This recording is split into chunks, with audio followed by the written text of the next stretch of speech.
좋은 아침입니다. 문목사의 1분 묵상, 오늘 역대하 24장입니다.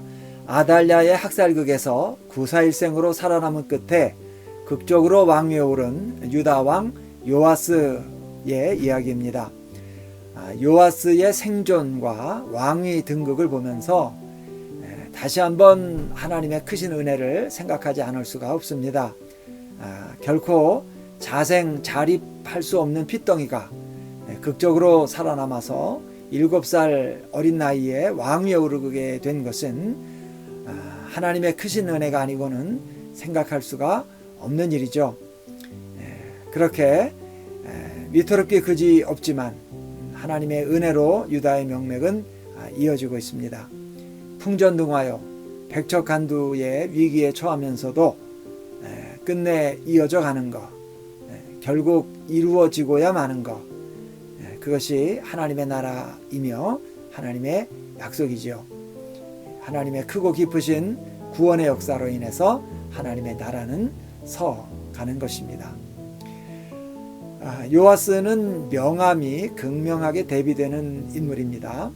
요아스는 아달랴에 의해서 오염되고 퇴락한 하나님의 성전을 보수하는 일에 힘을 쏟고 하나님께 성실하게 번제를 드리는 선한 행위를 했습니다.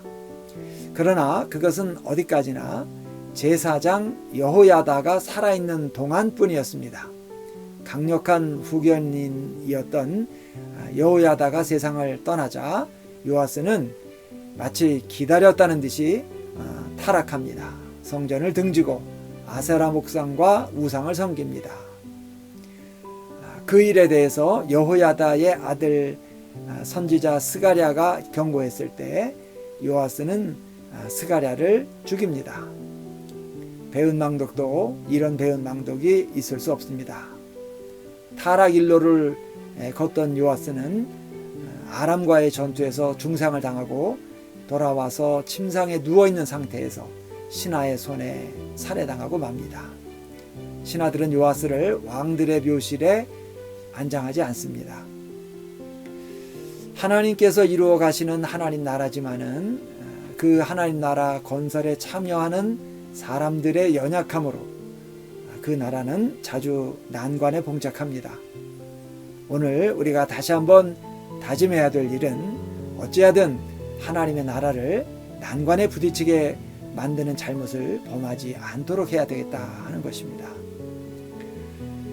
그러면서도 한편으로 언제나 우리에게 위로와 안심이 되는 것은 사람의 실수와 허물이 하나님께서 하고자 하시는 일을 끝내 좌절시키지는 못한다 하는 것입니다.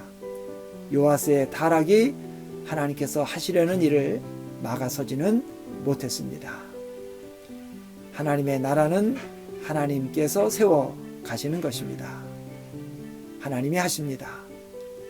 하나님이 계심으로 우리가 있습니다. 하나님이 계셔서 참 좋습니다.